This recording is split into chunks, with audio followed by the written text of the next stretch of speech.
آئیں دعا سے آغاز کرتے ہیں۔ پہلے میں خداوند کے پاک کلام میں سے پاک زبور کی کتاب اس کا باب 100 کی تلاوت کروں گی، اس کے بعد ہم دعا کرتے ہیں۔ اے اہل زمین، سب خداوند کے حضور خوشی کا نعرہ مارو، خوشی سے خداوند کی عبادت کرو، گاتے ہوئے اس کے حضور حاضر ہو۔ جان رکھو کہ خداوند ہی خدا ہے، اسی نے ہم کو بنایا اور ہم اسی کے ہیں، ہم اس کے لوگ اور اس کی چراگاہ کی بھیڑیں ہیں۔ شکر گزاری کرتے ہوئے اس کے پھاٹکوں میں اور حمد کرتے ہوئے اس کی بارگاہوں میں داخل ہو۔ اس کا شکر کرو اور اس کے نام کو مبارک کہو، کیونکہ خداوند بھلا ہے، اس کی شفقت ابدی ہے، وہ اس کی وفاداری پشت در پشت رہتی ہے۔ پاک کلام کا پڑھا اور سنا جانا ہم سب کے لیے باعث برکت ہو۔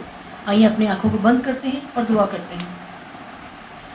قدوس قدوس قدوس رب الفاج، لشکروں کے پاک خدا، آپ کا شکر، آپ کی تعریف، آپ کی تعظیم کرتی ہوں۔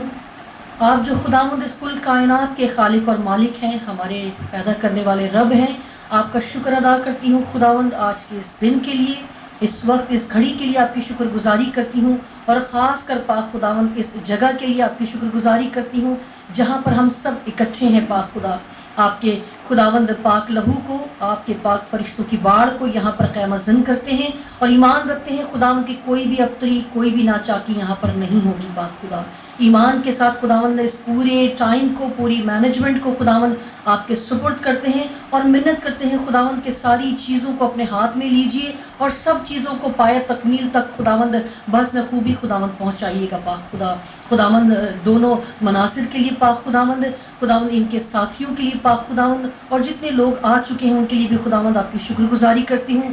اپنے لیے بھی خداوند آپ سے مدد کی درخواست کرتی ہوں خداوند کے ساری چیزوں کو ٹھیک طور پر مینیج کر سکوں۔ پاک خدا، آپ کی شکر گزاری کرتی ہوں خداوند دونوں خداوند اپنے ساتھیوں کے لیے پاک خداوند، ان کے خداوند جو معاونت کر رہے ہیں ان کے لیے بھی پاک خداوند آپ کی مدد چاہتے ہیں خداوند۔ تمام چیزیں خداوند بہت بہترین طریقے سے ہوں خداوند، اچھے طریقے سے خداوند گفتگو ہو، ساری چیزوں کو اپنے ہاتھ میں لیجیے اور پایہ تکمیل تک پہنچائیے۔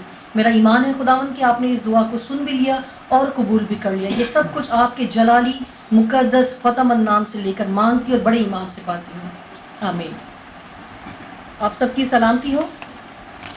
آج کی ماڈریٹ کی خدمات جو ہے وہ میں سر انجام دے رہی ہوں۔ میرا نام شہانہ ہے، اور یہ جو مناظروں کا سلسلہ طے ہوا تھا، یہ 6 مناظرے تھے، جس میں سے 5 جو ہے وہ اختتام پذیر ہو گئے ہیں، اور آج یہ 6واں آخری مناظرہ ہے۔ اور آج جس مناظرے کا جو ٹاپک ہے وہ ہے ابنیت مسیح پر، یا سن آف گاڈ کہہ لیں یا خدا کا بیٹا کہہ لیں، آج کے یہ ٹاپک ہیں۔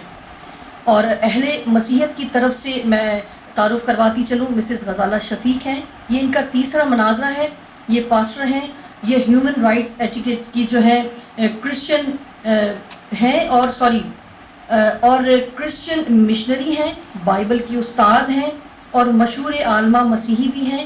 انہیں یہ شرف حاصل ہے کہ آج تک اہل اسلام کے ساتھ مناظرہ کرنے والی پہلی خاتون اول ہیں، اور اہل اسلام کی طرف سے جناب محترم حکیم محمد عمران ثاقب صاحب ہیں، جن کا تعلق مسیحی مسلم مکالمہ سے ہے، اور یہ کئی کتابوں کے مصنف ہیں اور مسلمانوں کی طرف سے صف اول کے مناظر بھی ہیں۔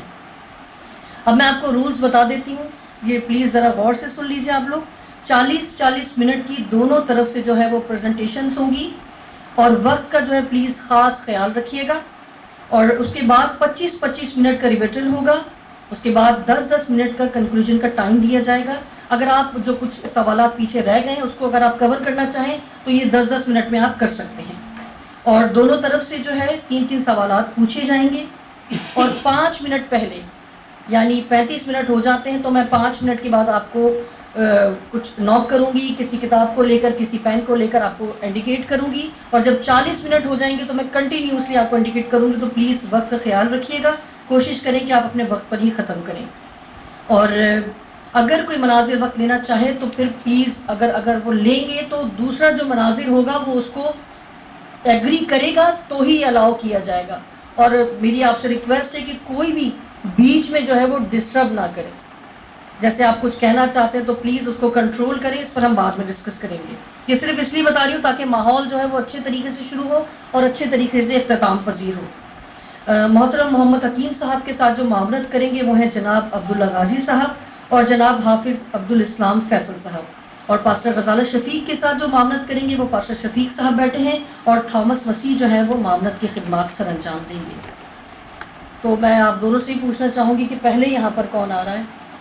پاسٹر غزالہ شفیق آئیں گی، تو پاسٹر غزالہ شفیق کو میں ٹائم بتا دوں کہ 10:54 یعنی 10:55 ہو گئے، آپ کے 40 منٹ شروع ہوتے ہیں۔ اب 40 منٹ کا آغاز جب میں جی جب آپ شروع کریں گے میں اس کے بعد کرنا شروع کروں۔ خدائے قدوس کے پاک نام سے میں اس پریزنٹیشن کا آغاز کرتی ہوں۔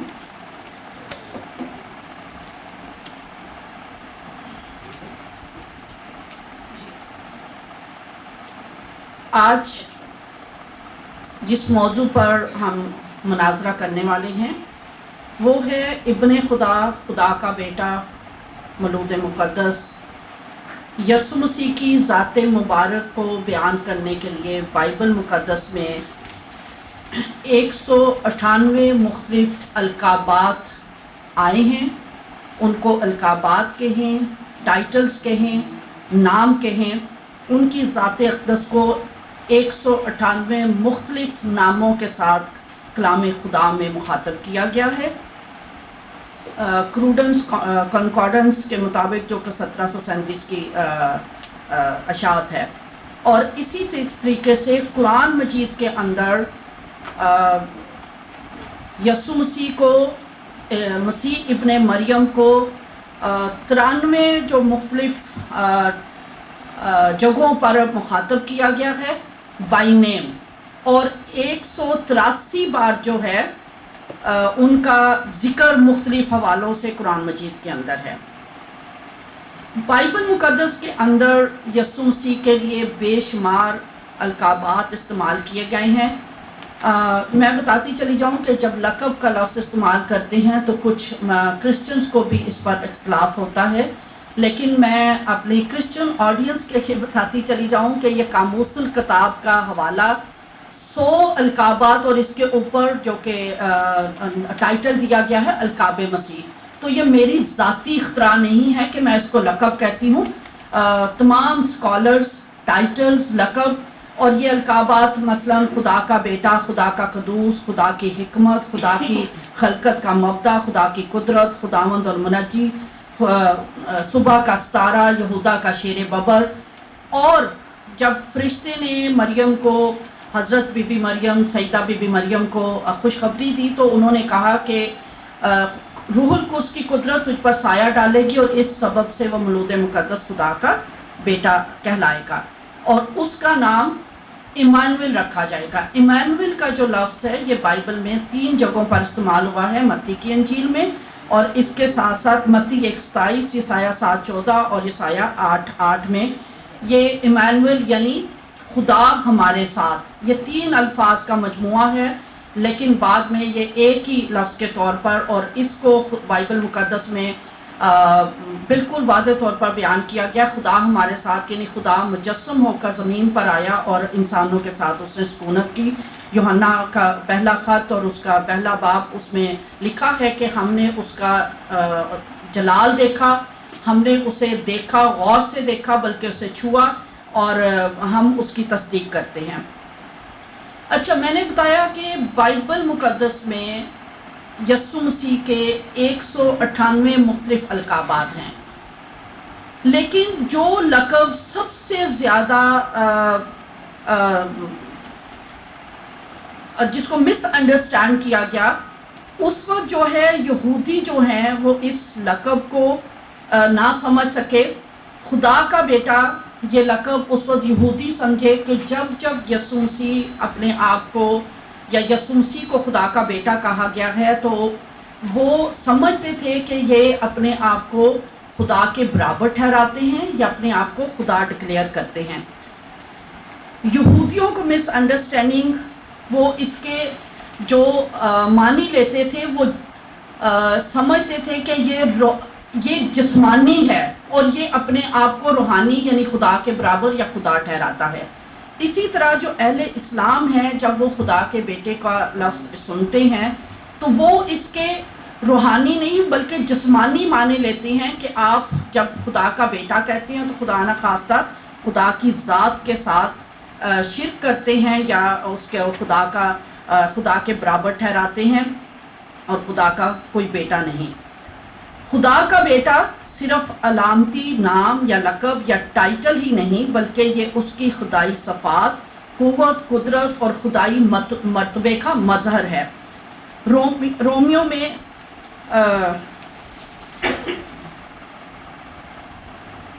جب رومیوں کو یہ بات سمجھ نہیں آئی تو انہوں نے یسوع مسیح پر کفر کا فتویٰ لگا کر انہیں رومیوں کے حوالے کیا کہ اسے صلیب دی جائے، اور وہ کہتے تھے کہ یہ اپنے آپ کو خدا کا بیٹا کہہ کر اپنے کو خدا کے برابر ٹھہراتا ہے، یا خدا کو خاص اپنا باپ کہہ کر اپنے آپ کو خدا ٹھہراتا ہے، اور اسی وجہ سے وہ چلا اٹھے تھے کہ مصلوب ہو مصلوب ہو۔ اور آج اہل اسلام اس نام کو، اس ذات کو سمجھنے سے قاصر ہیں، اور وہ بھی شرک کا فتویٰ لگا کر یا کافر قرار دے کر قتل کے فتوے جاری کرتے ہیں۔ اہل اسلام اور اہل مسیحیت کے درمیان یہ لقب ایک بہت بڑی خلیج کا سبب بن جاتا ہے۔ بات یہ ہے کہ یہودی صرف اس کو ایک انسان سمجھ رہے تھے، اور یہی مسئلہ اہل اسلام کا بھی ہے کہ جب ہم یسوع مسیح کو خدا کا بیٹا کہتے ہیں تو وہ کہتے ہیں کہ یہ خدا کے ساتھ اس کا جسمانی رشتہ جوڑتے ہیں اور وہ اس کو جسمانی معنوں میں لیتے ہیں۔ اگر ہم رومیو پہلا باب اور اس کی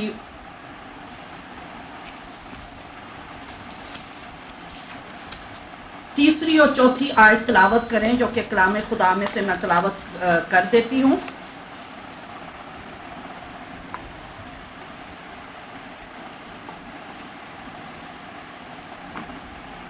لیکن اپنے بیٹے ہمارے خداوند یسوع مسیح کی نسبت وعدہ کیا تھا، جو جسم کے اعتبار سے تو داؤد کی نسل سے پیدا ہوا، لیکن پاکیزگی کی روح کے اعتبار سے مردوں میں سے جی اٹھنے کے سبب سے قدرت کے ساتھ خدا کا بیٹا ٹھہرا۔ یعنی یہ تین وجوہات ہیں جو بائبل مقدس بیان کرتی ہے۔ وہ تین وجوہات کیا ہیں؟ جسم کے اعتبار سے تو وہ آل داؤد میں سے تھے، داؤد کی نسل سے پیدا ہوئے۔ پاکیزگی کی روح کے اعتبار سے، مردوں میں سے جی اٹھنے کے سبب سے۔ یہ وہ تین وجوہات بیان کی گئی ہیں جس کی وجہ سے انہیں خدا کا بیٹا یہ لقب دیا گیا۔ ایک چیز بتاتی چلی جاؤں کہ جب بائبل مقدس میں خدا یسوع مسیح کو علن اپنا بیٹا پکارتے ہیں، متی 3:17، مرکز کی انجیل اس کا دوسرا باب، پہلا باب اور اس کی 11ویں آیت، تو ہمیں انہیں خدا کا بیٹا کہنے میں کوئی حرج نہیں ہے۔ مسئلہ کہاں پر پیدا ہوتا ہے؟ مسئلہ ہے سمجھ کا۔ میں نے کہا کہ یہ ایک استعارہ ہے، جیسے کہ اس کو سمجھنے کے لیے میں بتاتی چلی جاؤں، جیسے کہتے ہیں شیر یا شیر کا بچہ۔ مثلا اس کا مطلب کیا ہے؟ شیر کی طرح بہادر۔ آپ کہہ لیں خدا یا خدا کا بیٹا، خدا خود۔ یہ محاورے اور استعارے دونوں بائبل کے ادب میں بھی اور اسلامی ادب میں بھی اور قرآن کے اندر رائج ہیں۔ مثلا سورہ بقرہ اور اس کی آیت نمبر 215 میں ابن السبیل کا لفظ استعمال کیا گیا ہے۔ ابن السبیل کا لفظی مطلب بنتا ہے راستے کا بیٹا، لیکن یہ اس کو لفظی معنوں میں نہیں بلکہ محاوراتی طور پر استعارتاً یعنی مسافر کو بیان کرنے کے لیے کہا گیا ہے۔ اسی طریقے سے ایک صحابی ہیں بہت مشہور، حضرت ابو ہریرہ، لفظی مطلب ہے بلیوں کو پالنے والا، لیکن وہ ہم جانتے ہیں کہ وہ بلیوں سے محبت رکھتے تھے، اسی وجہ سے وہ شاید اس نام سے مشہور ہوئے، ابو ہریرہ۔ پھر تاریکی کے فرزند گناہگار کو بیان کرنے کے لیے سام کے بچے، ابلیس کے پیروکاروں کو بتانے کے لیے کہا جاتا ہے خدا کا برا یعنی قربانی کا ذبیحہ۔ اسی طرح اہل اسلام دخترے کعبہ کا لفظ استعمال کرتے ہیں جو مسجد کو بیان کرنے کے لیے استعمال کیا جاتا ہے۔ قرآن مجید میں بھی ایسے القابات استعمال ہوئے ہیں جیسے ام الکتاب۔ اب ام الکتاب سورہ العمران اس کی آیت نمبر 7 اور بے شمار اور جگہوں پر ام الکتاب کا لفظ استعمال کیا گیا ہے۔ تو کیا جب ام الکتاب کا لفظی مطلب ہے کتاب کی ماں، تو کیا اس سے ہم یہ مطلب لیں نعوذ باللہ کہ کیا خدا کا کتاب کا کوئی باپ بھی ہے اور کیا آسمانوں پر ان کی کوئی شادی ہوئی جس سے اس نے جنم لیا؟ ہرگز نہیں۔ اس کا مطلب اس کتاب کا درجہ بیان کرنے کے لیے یہ ٹائٹل استعمال کیا گیا ہے۔ ام القریٰ سورہ انعام اس کی 92 نمبر آیت میں یعنی شہروں کی ماں، تو کیا پھر میں کہوں گی نعوذ باللہ شہروں کا کوئی باپ بھی ہے اور یروشلم کو ہم شہروں کو باپ قرار دیتے ہیں؟ نہیں، یہ ایک رتبہ ایک شہر کی نسبت بیان کرنے کے لیے یہ ٹائٹل دیا گیا۔ پھر حضور کی ازواج مطہرات کو امہات المومنین کے لقب سے سورہ الاحزاب میں کہا گیا ہے، یہ بھی ان کی درجہ اور ان کی فضیلت کو بیان کرنے کے لیے یہ ٹائٹل دیا گیا۔ ان تمام باتوں سے ہم کہیں بھی لفظی معنی نہیں لیتے۔ اسی طرح بائبل مقدس میں دیگر لوگ بھی خدا کے بیٹے کہلائے، مثلا بنی اسرائیل کو خدا کا بیٹا کہا گیا، فرشتگان کو خدا کا بیٹا کہا گیا، بادشاہ بھی خدا کے بیٹے کہلائے اور ایماندار بھی خدا کے بیٹے کہلائے۔ لیکن فرق کیا ہے جب یسوع مسیح کو خدا کا بیٹا کہا جاتا ہے یا عام لوگوں کو خدا کا بیٹا کہا جاتا ہے؟ اس میں سمجھنے کی ضرورت ہے۔ اہل اسلام یا قرآن مجید میں جب جب بیٹے کا لفظ استعمال ہوا ہے قرآن کی مختلف آیات میں، تو 3 الفاظ استعمال کیے گئے ہیں، وہ ہے غلام، ولد اور ابن۔ اور میں بتاتی چلی جاؤں کہ جہاں حضرت سیدہ بی بی مریم قرآن مجید میں کہتی ہیں کہ میرے بیٹا کیسے ہوگا، تو غلامن کا لفظ استعمال ہوا ہے، اور اسی طریقے سے جب حضرت یحییٰ کے بیٹے کی بات ہوتی ہے تو وہاں پر بھی سیم لفظ استعمال ہوا ہے۔ اگر جسمانی طور پر دیکھا جائے لفظی معنوں میں تو یہ جسمانی تعلق کو یہ الفاظ ظاہر کرتے ہیں، لیکن بائبل مقدس میں جب مونوگینیس کا لفظ یسوع مسیح کی ذات اقدس کو بیان کرنے کے لیے استعمال کیا گیا ہے، میں یہاں تھوڑا سا اس کے بارے میں بتاؤں۔ یسوع مسیح کے لیے یہ لفظ مونوگینیس اکلوتا یا لے پالک کے معنوں میں استعمال ہوا ہے۔ جب ہم یوحنا کی انجیل اس کا 3 باب اور 16 آیت پڑھتے ہیں تو ہمیں معلوم ہوتا ہے کہ یسوع مسیح کے لیے جو مونوگینیس کا لفظ استعمال ہوا ہے وہ اس کی یونیکنیس کو یا اس کی لاسانیت کو یا اس کے بے مثال ہونے کو بیان کرنے کے لیے استعمال ہوا ہے۔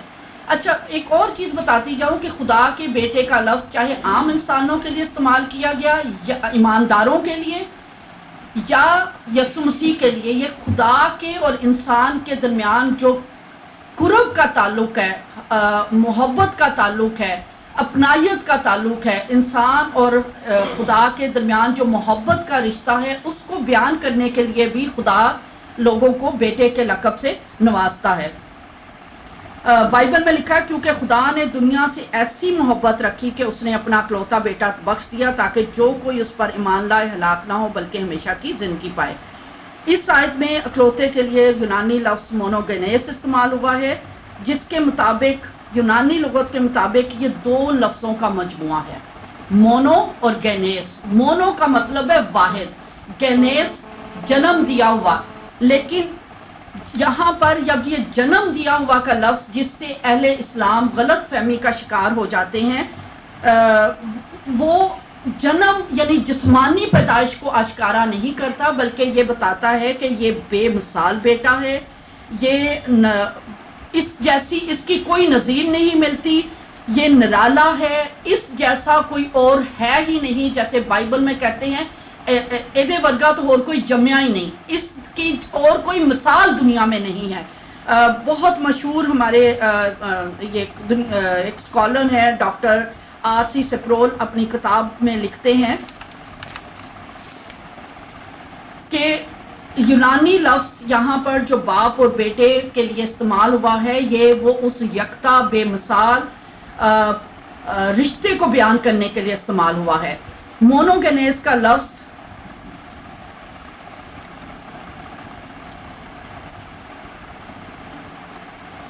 میں بتاتی چلی جاؤں کہ 9 بار استعمال ہوا ہے۔ باپ اور بیٹے کے یکتا بے مثال اور لازوال تعلق کو بیان کرنے کے لیے یوحنا پہلا باب اور اس کی 14ویں آیت، اور کلام مجسم ہوا اور فضل اور سچائی سے معمور ہو کر ہمارے درمیان رہا، اور ہم نے اس کا ایسا جلال دیکھا جیسے باپ کے اکلوتے کا جلال۔ پھر یوحنا پہلا باب اس کی 18ویں آیت، خدا کو کبھی کسی نے نہیں دیکھا، اکلوتا بیٹا جو باپ کی گود میں ہے اسی نے ظاہر کیا۔ پھر یوحنا 3 باب اور اس کی 16ویں آیت، کیونکہ خدا نے دنیا سے ایسی محبت رکھی کہ اس نے اپنا اکلوتا بیٹا بخش دیا تاکہ جو کوئی اس پر ایمان لائے ہلاک نہ ہو بلکہ ہمیشہ کی زندگی پائے۔ پھر یوحنا کی انجیل 3 باب اور اس کا 18ویں آیت، جو اس پر ایمان لاتا ہے اس پر سزا کا حکم نہیں ہوتا، جو اس پر ایمان نہیں لاتا اس پر سزا کا حکم ہو چکا، اس لیے کہ وہ خدا کے اکلوتے بیٹے پر ایمان کے نام پر ایمان نہیں لایا۔ پھر یوحنا کا خط، پہلا خط اور اس کا 4 باب اس کی 9ویں آیت میں ہے، جو محبت خدا کو ہم سے ہے وہ اس سے ظاہر ہوئی کہ خدا نے اپنے اکلوتے بیٹے کو دنیا میں بھیجا تاکہ ہم اس کے سبب سے زندہ رہیں۔ اسی طرح 4 اور مقامات پر یہی لفظ مونوگینیس دوسرے لوگوں کے لیے بھی استعمال ہوا ہے۔ لوکا کی انجیل 7 باب 12ویں آیت، جب وہ شہر کے پھاٹک کے نزدیک پہنچا تو دیکھو ایک مردہ کو باہر لیے جاتے تھے، وہ اپنی ماں کا اکلوتا بیٹا تھا اور وہ بیوہ تھی اور شہر کے بتھیرے لوگ اس کے ساتھ تھے۔ یہاں پر بھی وہی لفظ استعمال کیا گیا ہے جو یسوع مسیح کی ذات اقدس کے لیے استعمال ہوا ہے، لیکن یہ اکلوتا کیونکہ وہ اس کی اکلوتی اولاد تھی اس کے لیے یہ لفظ استعمال ہوا ہے۔ کیونکہ پھر لوکا کی انجیل اس کا 8 باب اور 42ویں آیت میں، کیونکہ اس کی اکلوتی بیٹی جو قریباً 12 برس کی تھی مرنے کو تھی، اور جب وہ جا رہا تھا تو لوگ اس پر گرے پڑتے تھے۔ یہاں پر بھی کیونکہ یہ اس کی واحد اکلوتی اولاد تھی، اس کی بے پناہ محبت کو ظاہر کرنے کے لیے استعمال کیا گیا، اس کی اکلوتی اولاد کو ظاہر کرنے کے لیے۔ لوکا 9 باب اور اس کی 38 آیت میں ہے، اور دیکھو ایک آدمی نے بھیڑ میں سے چلا کر کہا، اے استاد میں تیری منت کرتا ہوں کہ میرے بیٹے پر نظر کر کیونکہ وہ میرا اکلوتا ہے۔ یہاں پر بھی کیونکہ وہ اس کا اکلوتا بیٹا تھا اس کے لیے یہ لفظ استعمال کیا گیا ہے۔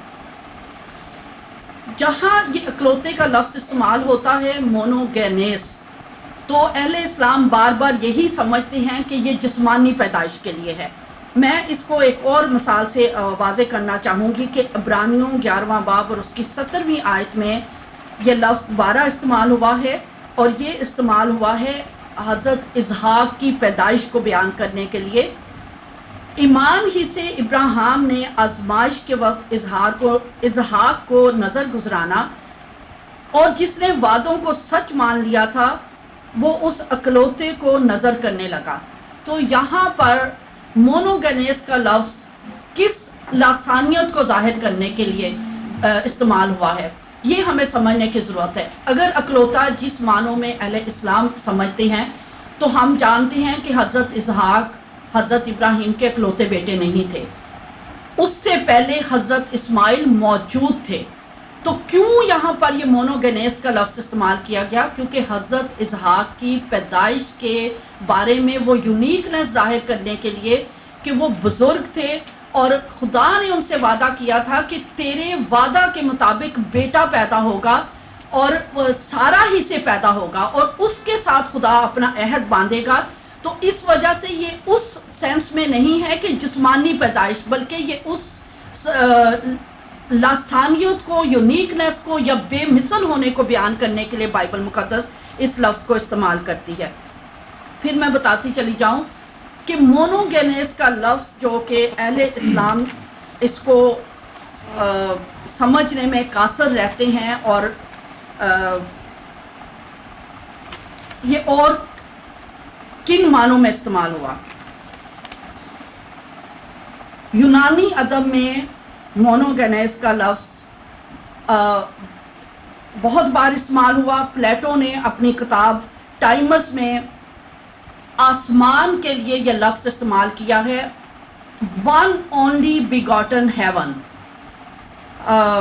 پھر یہ کیا مطلب ہے کہ اس کی کوئی جسمانی تخلیق ہے؟ نہیں، آسمان کی تخلیق جو کہ لاسانی تخلیق ہے اس کو بیان کرنے کے لیے۔ یہودی مورخ جوزفس جو ہے اپنی کتاب اینٹیکویٹیز میں یہ لفظ فیوریٹ سن کے لیے استعمال کرتا ہے۔ کلیمنٹ آف دا روم یہ لفظ استعمال کرتا ہے own kind,